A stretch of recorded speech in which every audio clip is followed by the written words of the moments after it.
Hello बच्चों, welcome back to my channel. कैसे हैं आप सब लोग। बिहार में जो जूनियर अकाउंट क्लर्क की वैकेंसी आई थी, जिसकी एग्जाम्स होने वाले हैं अगस्त में आप लोगों के, उसकी प्रिपरेशन मैं आप लोगों को करवाई चुकी हूँ, लगभग कंप्लीट हो गई है। अब उसके प्रैक्टिस सेट आप लोग के रेगुलर आएंगे, जिससे क्या कि प्रैक्टिस हो जाए, और अगर कुछ चीजें पॉइंट्स वहाँ पर रह गए हैं तो उसमें आपके प्रैक्टिस सेट में कवर हो जाएंगे। प्रैक्टिस बहुत जरूरी है, कितना भी पढ़ लीजिए, क्वेश्चंस की प्रैक्टिस करना बहुत मस्त होता है, क्योंकि क्वेश्चंस की लैंग्वेज को समझना और क्विकली वहां पर आंसर निकालना, यही सबसे इंपॉर्टेंट चीज है। भले ही आपने कितनी भी क्लासेस ले रखी हो, अगर अच्छे से प्रैक्टिस नहीं करेंगे तो फिर वो सब बेकार हो जाती है। तो अब आपके रेगुलर प्रैक्टिस सेट आएंगे, तो रेगुलर अपने प्रैक्टिस सेट्स को सॉल्व करिए। कितने क्वेश्चंस के आंसर आपके करेक्ट हुए हैं मुझे कमेंट सेक्शन में बताइएगा। तो आइए शुरू करते हैं, लेकिन शुरू करने से पहले अगर सब्सक्राइब नहीं किया जल्दी से सब्सक्राइब कर लीजिए, वीडियो को लाइक जरूर कर दीजिएगा और फ्रेंड्स के साथ शेयर भी करना है, भूलना नहीं है। चलिए शुरू करते हैं। इसमें फर्स्ट क्वेश्चन लेते हैं। The capital of a company is rupees 1 lakh. Its margin on sale is 8%. The turnover is 5 times the capital. The return on investment will be dash। यहाँ पर आपसे पूछा है कि एक कंपनी की पूंजी 1 लाख रुपए है, उसका विक्रय पर लाभ कितना है, 8% है। यानी कि कैपिटल जो है कंपनी की वो 1 लाख की है, और वो सेल जो है उस पर 8% का प्रॉफिट अर्न करती है। बिक्री पूंजी की 5 गुनी है, यानी कि जो सेल है वो विक्रय जो है सेल है वो कैपिटल जो उसने इन्वेस्ट की थी इसकी 5 टाइम्स है। यहाँ पर आपको बताना है कि विनियोग पर कितना लाभ होगा, उसे जो इन्वेस्टमेंट उसने किया उस पर कितना उसको प्रॉफिट होगा। 3%, 8%, 24%, 40%।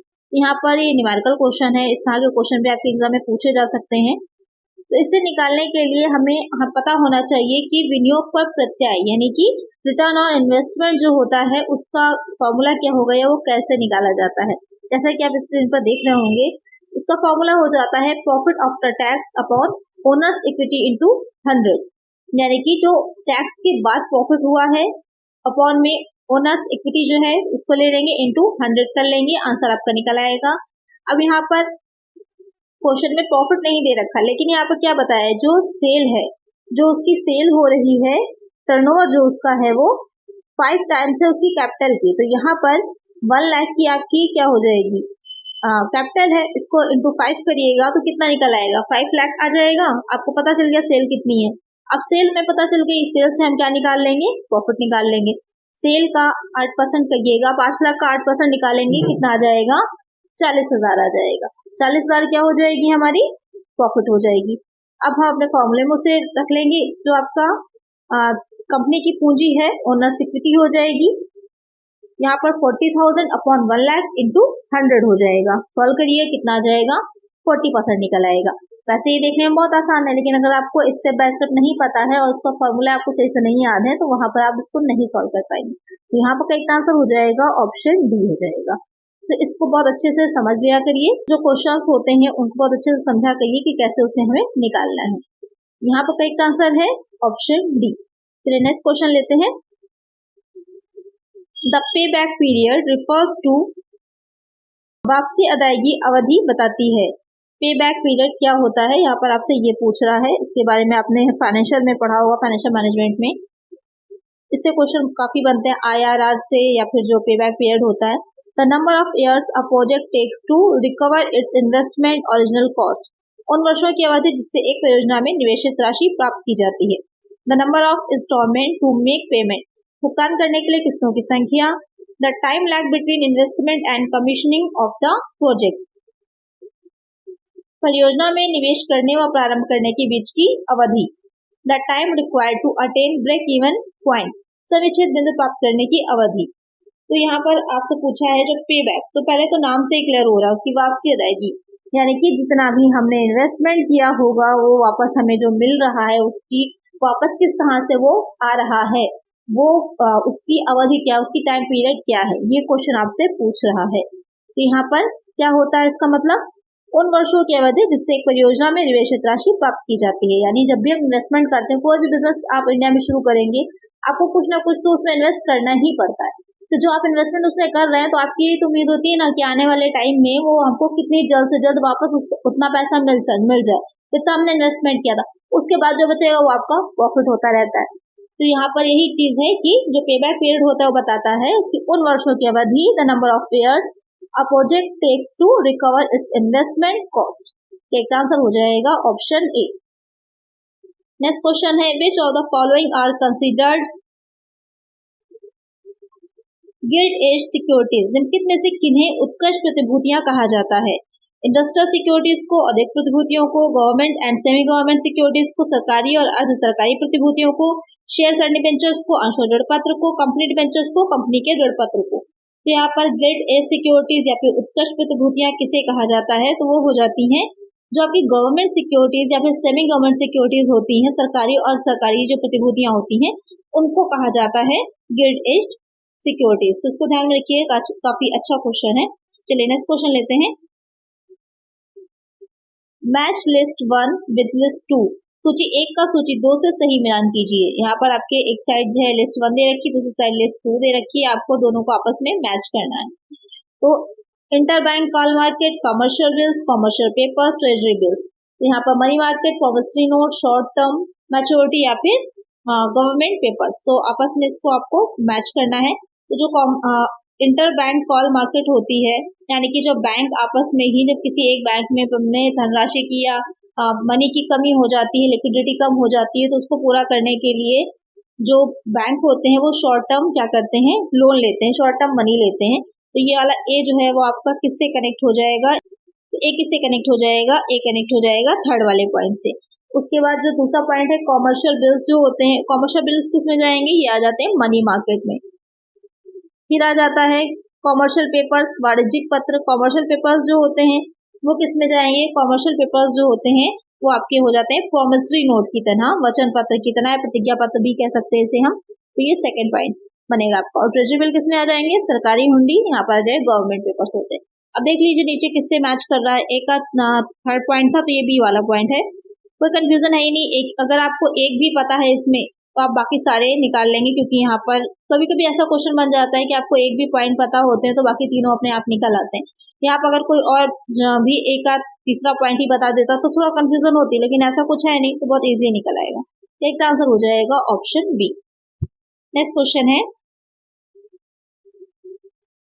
इन fund flow statement non current asset is, fund प्रवाह विवरण में गैर चालू संपत्तियां हैं सन्ड्री क्रेडिटर्स, विविध लेनदार, सन्ड्री डेटर्स, विविध देनदार, गुडविल, ख्याति, नन ऑफ द अबव, उपरोक्त में से कोई नहीं। तो यहाँ पर क्वेश्चन आपसे पूछ रहा है कि जो फंड फ्लो स्टेटमेंट हम बनाते हैं, यानी कि जो हम जो कोष प्रवाह विवरण लिखा हो सकता है, फंड प्रवाह विवरण है, उसे हम बनाते हैं, उसमें गैर चालू संपत्ति जो दे रखे हैं कौन सी है उसमें से। अच्छा बच्चे, आपको कंफ्यूज यहाँ पे ये ना होइएगा, यहाँ पर नॉन करेंट एसेट की बात की जा रही है, तो जो क्रेडिटर्स होते हैं वो तो लायबिलिटी हो जाते हैं, तो आप आंसर उसको टिक कर दो। यहाँ उससे मतलब ही नहीं है, पूछा ही नहीं है आपसे कि जो है संपत्ति है, चालू संपत्ति जो है या नहीं है। यहाँ पर गैर चालू संपत्ति कौन सी, से कितना पूछा है, तो गैर चालू संपत्ति कौन सी हो जाएगी? जो गुडविल होती है। गुडविल क्या हो जाती है? आपकी इंटैंगिबल एसेट होती है, अमूर्त संपत्ति होती है, और ये फिक्स एसेट में ही के ही कॉलम में लिखी जाती है। तो यहाँ पर ये क्या हो जाएगी? नॉन करेंट एसेट हो जाएगी। करेक्ट आंसर होगा ऑप्शन सी।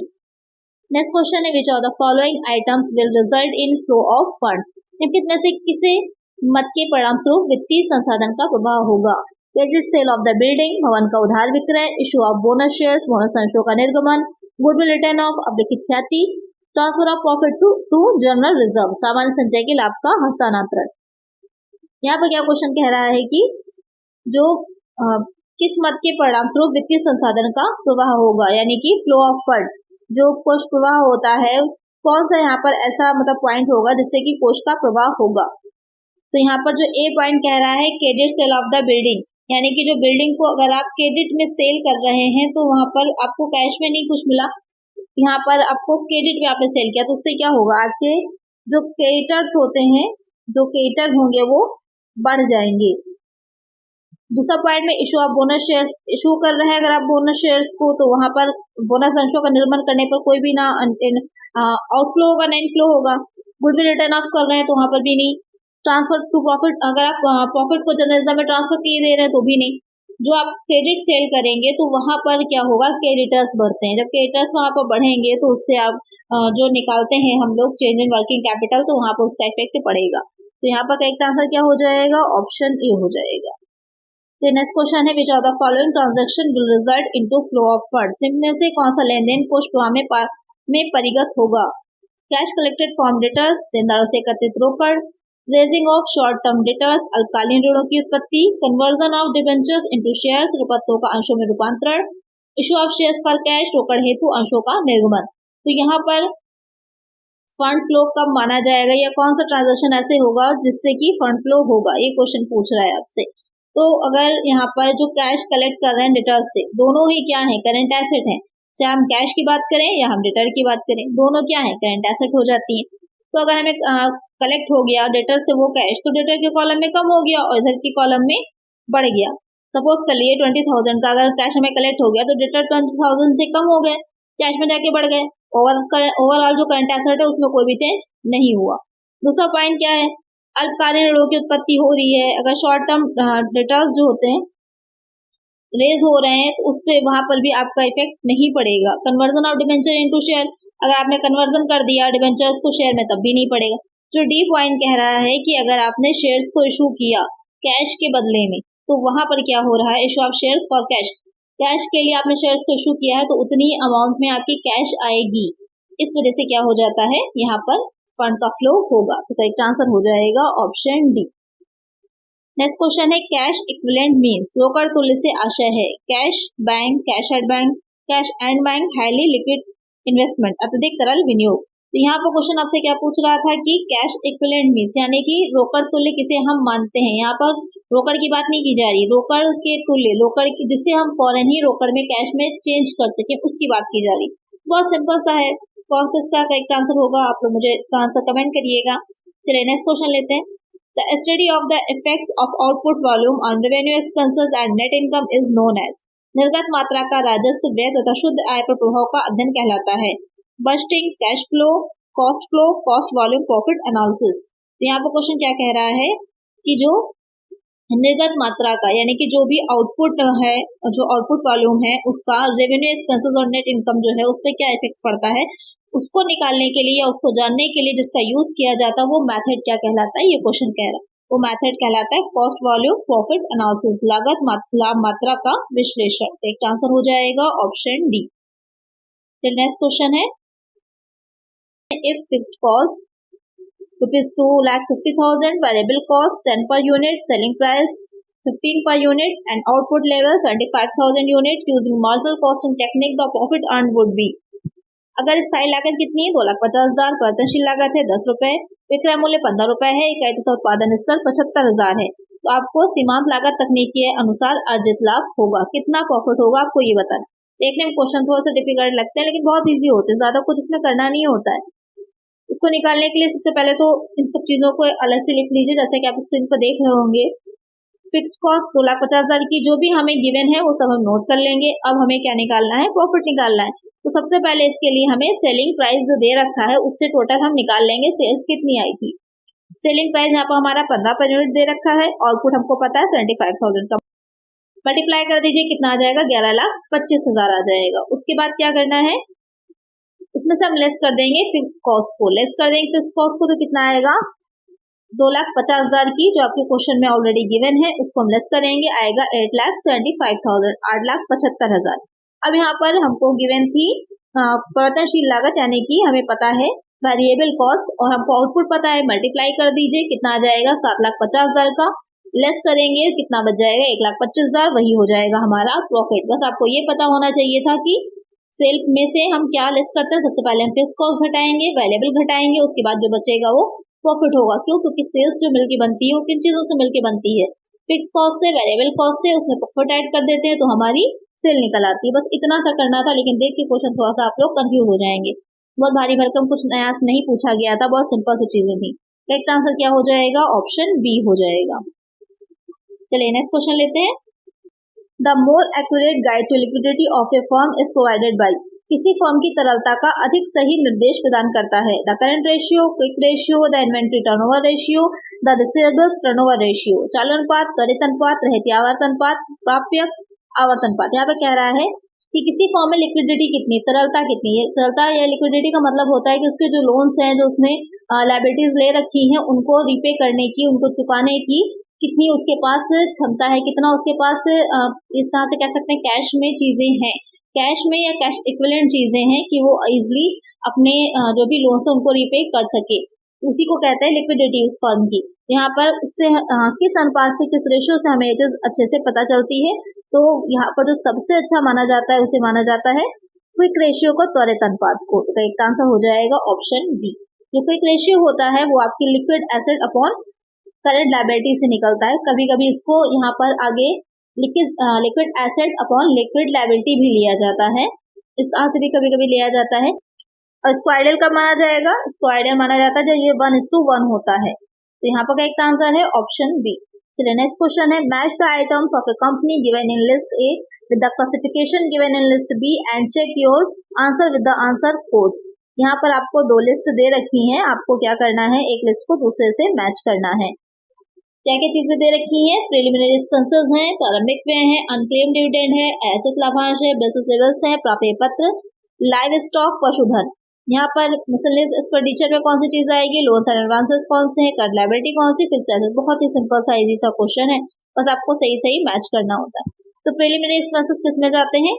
जो आप बैलेंस शीट तैयार करते हैं वहां पर प्रिलिमिनरी एक्सपेंसेस को हम दिखाते हैं, जो मिसलेनियस एक्सपेंडिचर होते हैं उसमें दिखाते हैं। तो ये आपका फर्स्ट का ए ही हो जाएगा। अनक्लेम डिविडेंड जो होता है उसको कहाँ दिखाया जाता है? जो अनक्लेम डिविडेंड होता है वो आपकी करंट लायबिलिटी माना जाता है। सी पॉइंट में मैच कर जाएगा। बिल्स रिसीवेबल्स क्या है? ये आपकी क्या हो जाते हैं, लोन्स एंड एडवांसेस में जाते हैं, ऋण तथा अग्रिम में जाते हैं। तो एक आपका हो जाएगा दूसरे का बी। और जो लाइव स्टॉक पशुधन होता है, काफी बच्चे यहाँ पर कंफ्यूज होते हैं, या फिर जो इसमें कंफ्यूजन वाला पॉइंट था वो यही वाला था कि लाइव स्टॉक क्या है, ये आपकी स्थायी परिसंपत्तियां, फिक्स्ड एसेट माना जाता है। ये हो जाएगा फोर्थ का डी। अब आइए देख लेते हैं, यहाँ पर फर्स्ट का ए किसमें दे रखा है, इन दोनों में दे रखा है। सेकंड का सी किसमें दे रखा है, वो आपका सी वाले में ही दे रखा है, यहाँ पर बी है तो ये रॉन्ग हो जाएगा। तो एक आंसर क्या होगा, यहाँ पर आंसर हो जाएगा करेक्ट ऑप्शन सी। इस तरह के क्वेश्चन देख लीजिएगा, एग्जाम में बहुत आ सकते हैं। यहाँ पर 4 चीजों समझ लीजिए आपकी बन रही हैं, तो ऐसे क्वेश्चन एग्जाम में अक्सर मैच करने वाले अब जो कॉन्सेप्ट आ रहे हैं पेपर्स में, वो ये चीज देखने को मिलती है कि मैचिंग वाले क्वेश्चन बहुत आते हैं। कभी कभी जो आपकी कॉन्सेप्ट है अकाउंटिंग के उसमें भी मैचिंग के बहुत आते हैं, या फिर जो अकाउंटिंग स्टैंडर्ड होता है उसमें भी मैचिंग के बहुत आते हैं, तो उसको भी जरूर देख लीजिएगा। यहाँ का एक आंसर है ऑप्शन सी। नेक्स्ट क्वेश्चन लेते हैं, an acid test ratio is, अम्ल जांच अनुपात है current asset upon current liability, quick asset upon current liability, current liability upon current asset, fixed asset upon liability. अभी इसके बारे में ही मैम आप लोगों से बात कर रही थी कि कभी कहीं पर क्या होता है कि जो लिक्विड रेशियो अभी हमने समझा था, त्वरित अनुपात समझा था, वहां पर जो हम निकाल रहे होते हैं उसको, तो वहां पर हम क्विक एसेट अपॉन आपकी जो संपत्तियां होती हैं, जो अम्ल जांच परख अनुपात भी इसको बोलते हैं, एसिड टेस्ट रेशियो बोलते हैं, तो quick asset upon current liabilities हो जाता है बी। तो एक आंसर हो जाएगा option B. Total asset turnover है 4, कुल संपत्ति आवर्त है, नेट प्रॉफिट यहाँ पर आपका 10%, टोटल एसेट दे रखी है 50,000 की, आपको क्या निकालना है, आपको नेट प्रॉफिट निकालना है। क्या नेट प्रॉफिट आ सकता है, 15,000, 10,000, 25,000 या फिर 20,000। इसको निकालने के लिए क्या करना है, हमको पता होना चाहिए जो आपका एसेट टर्नओवर यहाँ पर बताया हुआ है, हमको उसी का फॉर्मूला पता होना चाहिए, तभी हम निकाल पाएंगे, प्रॉफिट तक पहुंच पाएंगे। तो उसको निकालने के लिए क्या करना है, इसका फॉर्मूला होता है आपका sales upon asset. Sales upon asset, यहाँ पर हमको एसेट पता है 50,000 ये क्वेश्चन में गिवन है, सेल नहीं पता, लेकिन हमको यहाँ पर ये बता दिया है कि टर्नओवर कितना है, यानी कि 4 निकल गया है। तो जब हम क्रॉस मल्टीप्लाई करेंगे तो कितना आ जाएगा, 2 लाख का हमारा सेल्स निकल आएगी। उसके बाद अब इसमें से 10% विक्रय है निकालना है, तो 2 लाख का 10% जब आप निकालिएगा तो 20,000 क्या हो जाएगी, हमारी सेल हो जाएगी। बहुत ही सिंपल सा। तो 20,000 क्या हो जाएगा, हमारा प्रॉफिट हो जाएगा। बहुत ही सिंपल सा था, बस आपको पता होना चाहिए ये जो टोटल एसेट टर्नओवर है वो कैसे निकाला जाता है। बस इतनी सी चीज अगर आपको पता है तो आप आसानी से निकाल लेंगे। क्वेश्चन इसी तरह के सिंपल से पूछे जाते हैं, फॉर्मूला मेन होता है। तो यहाँ पर करेक्ट आंसर क्या हो जाएगा, यहाँ पर करेक्ट आंसर हो जाएगा ऑप्शन डी। और ये मैंने आप लोग को पढ़ाया हुआ है रेशियो एनालिसिस के चैप्टर में, ये सारे फॉर्मूलाज आते हैं वहां पर, उसी से रिलेटेड ही हो जाते हैं आपके जो करंट रेशियो है, लिक्विड जो क्विक रेशियो था, या फिर जो ये शुद्ध लाभ यहाँ पर जो संपत्ति आवर्त है, एसेट टर्नओवर है, सब उसी से रिलेटेड है। जब कॉस्ट का एनालिसिस हम पढ़ रहे होते हैं तो उसमें सारी चीजें भी इंक्लूड की जाती हैं। नेक्स्ट क्वेश्चन है, surcharge of 10% is payable by an individual where his her total income exceeds 2। एक व्यक्ति द्वारा 10% का अधिभार देय है जहां उसकी कुल आय अधिक होगी 7,50,000, 10,00,000, 50,000 या फिर 1 करोड़। तो क्वेश्चन यहाँ पे क्या कह रहा है कि कोई व्यक्ति जो सरचार्ज होता है कब पे करता है। सरचार्ज वो कब पे करेगा, 10% का, जब उसकी जो आय होती है वो किससे अधिक होगी या किससे ज्यादा होगी। तो सरचार्ज वो तब पे करेगा जब उसकी जो आय होगी वो 50 लाख के अबव होगी। तो एक आंसर हो जाएगा ऑप्शन सी। इसमें आप एक चार्ट होता है स्क्रीन पर देख रहे होंगे, अगर 50 लाख से 1 करोड़ के बीच में है तो 10% लगता है, 1 करोड़ से 2 करोड़ के बीच में है तो 15%, 2 करोड़ से 5 करोड़ के बीच में तो 25%, फिर 5 करोड़ 37, फिर इसी के आगे 15%। तो यहाँ पर इसी तरह आपका ये बढ़ता चला जाता है। तो देख लीजिएगा, कोई भी पूछ सकता है। वैसे जनरली जो पूछता है वो ज्यादातर आपका 10% या 15% तक ही पूछता है, इसके ऊपर नहीं पूछता। तो यहाँ पर एक आंसर हो जाएगा ऑप्शन सी। फिर नेक्स्ट क्वेश्चन लेते हैं। AMT provisions are applicable on, AMT प्रावधान लागू होते हैं कॉर्पोरेट एसएससी पर, नॉट कॉर्पोरेट एसएससी पर, HUF पर या फिर एन इंडिविजुअल पर। तो AMT प्रोविजंस जो होते हैं वो किस पर लागू होते हैं, आपको क्वेश्चन आपसे ये पूछ रहा है। तो जो AMT यहाँ पर प्रोविजंस होते हैं वो जो लागू होते हैं, सबसे पहले तो AMT होता क्या है, तो वैकल्पिक न्यूनतम कर कहा जाता है, अल्टरनेट मिनिमम टैक्स इसकी फुल फॉर्म होती है।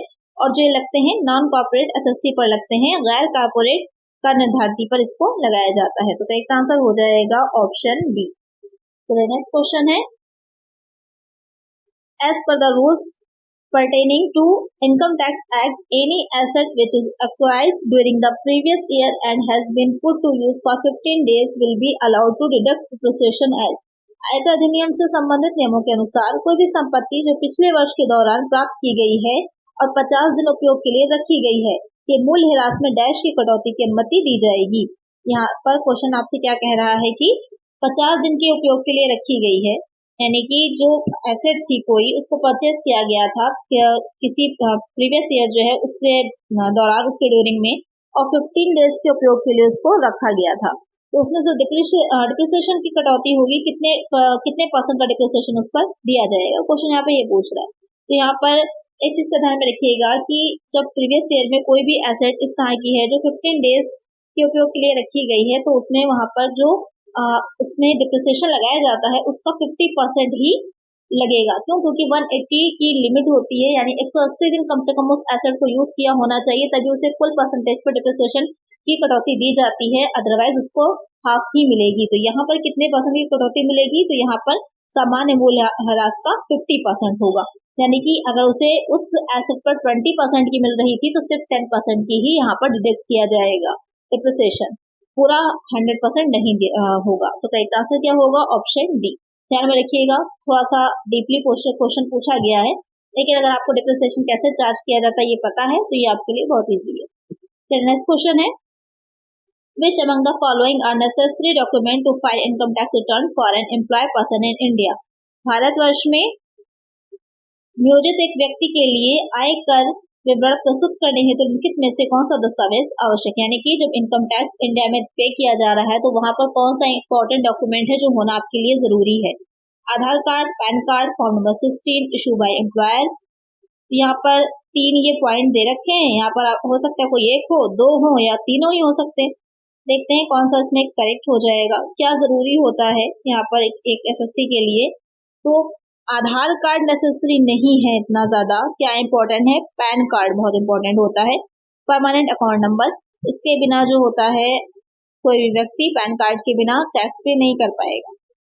और दूसरा फॉर्म 16, जो फॉर्म नंबर 16 होता है इशूड किया जाएगा किसी एम्प्लॉयर के द्वारा, तो वो भी होना कंपलसरी होता है। तो ये दोनों ही पॉइंट सही हो जाएंगे, किस ऑप्शन में दे रखे हैं, ऑप्शन डी में दे रखे हैं। तो एक आंसर क्या हो जाएगा, option D.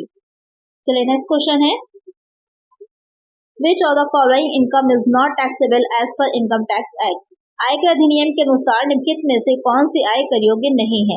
Regular and definite source of income, आय का नियमित निश्चित स्रोत, इनकम रिसीव्ड इन काइंड, उपहार के रूप में प्राप्त हुई आय, income received from mutual fund activities, mutual फंडों की गतिविधियों से प्राप्त आय, income earn from illegal sources, अवैध स्रोतों से अर्जित आय। क्वेश्चन यहाँ पे क्या कह रहा है कि इनकम टैक्स के अकॉर्डिंग कौन सी इनकम जो होती है वो टैक्सेबल नहीं होती, कर योग्य नहीं मानी जाती है। तो यहाँ पर कौन सी इनकम जो होगी वो कर योग्य नहीं होगी, तो ध्यान में रखिएगा जो कर मुक्त इनकम होती हैं, मोस्टली जो आपकी टैक्स फ्री इनकम होती हैं, वो किसमें बताई गई है? सेक्शन 10 जो है उसमें बताई गई हैं। अब उसकी बहुत से सबसेक्शन दे रखी हैं। यहाँ पर जो कह रहा है जो सेक्शन 10 में आ रही होगी वही इनकम जो होगी वो कर मुक्त होगी या फिर टैक्स फ्री होगी। बाकी सभी इनकम पर मोस्टली टैक्स देना पड़ता है। अगर आपका सोर्स नहीं भी पता है तो भी बेनामी इनकम मान करके उस पर टैक्स दिया जाता है। यहाँ पर जो पहला पॉइंट है आय का निश्चित नियमित स्रोत है, उस पर तो देना ही देना है। रिसीव हुई उपहार के तौर पर तो भी आपकी टैक्सेबल होती है। अवैध स्रोतों से अर्जित है तो इलीगल सोर्स है तो भी आपको उस पर टैक्स देना है। लेकिन यहाँ पर अगर म्यूचुअल फंडों की गतिविधि से प्राप्त इनकम होगी, कोई म्यूचुअल फंड की एक्टिविटीज से कोई इनकम हुई है तो उस पर टैक्स नहीं देना। क्यों नहीं देना? क्योंकि वो आपकी जो सेक्शन 10 है उसकी सब सेक्शन 35 के अनुसार कर मुक्त मानी जाती है, इसलिए उस पर टैक्स नहीं पे करना है। बाकी इन तीनों पर देना है। इसमें आ जाएगा जो सेक्शन 10 है उसकी सब सेक्शन 35। यहाँ पर इस पे आपको टैक्स नहीं देना, बाकी इन तीनों इनकम पर टैक्स दिया जाएगा। करेक्ट आंसर हो जाएगा option C.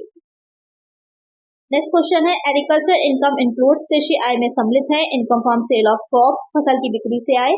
Income from preparing the agriculture procedure saleable, कृषि उत्पादों को विक्रय योग्य बनाने से आए। इनकम फ्रॉम गार्डनिंग, बागवानी से आए। ऑल ऑफ द अबव सभी। तो एग्रीकल्चर इनकम पर मैंने वीडियो अपलोड करी थी, इसमें आप लोगों को बताया था कि कौन सी इनकम जो होती है उसे हम एग्रीकल्चर इनकम मानते हैं। तो वहां से सीधा सीधे क्वेश्चन आपका आंसर निकल आएगा कौन सी इनकम इसमें आएगी। तो यहाँ पर कौन सी इनकम एग्रीकल्चर इनकम होती है? तो अगर आप क्रॉप को बेच रहे हैं तो इनकम होगी, लेकिन एक चीज का ध्यान रखिएगा, अगर क्रॉप को आपने काटा नहीं, यानी कि जो फसल लगी हुई है, फसल आपने लगी पूरा ऐसे ही सेल कर दी तो उसको एग्रीकल्चर इनकम नहीं माना जाता। लेकिन अगर फसल की कटाई करने के बाद आपने उसको सेल किया है तो उसको एग्रीकल्चर इनकम माना जाएगा। यहाँ पर कह रहे हैं कि फसल की बिक्री, उन्होंने ऐसा नहीं बोला कि खड़ी फसल को, वहां पर डायरेक्ट क्वेश्चन आपसे बताएगा कि खड़ी फसल है या फिर फसल की कटाई के बाद। जैसे कि यहाँ पर कह रहा है फसल की बिक्री करी, तब इसको सीधे एज इट इज मानेंगे कि उन्होंने क्रॉप को ही बेचा है। तो यहाँ पर ये भी एग्रीकल्चर इनकम है। कृषि उत्पादों को विक्रय बनाने से आए, ये भी हो जाएगी। और बागवानी से आए, ये भी मानी जाएगी। तो आपका जो डी पॉइंट है ऑल ऑफ द अबव उपयुक्त सभी, ये करेक्ट हो जाएगा। करेक्ट आंसर हो जाएगा ऑप्शन डी।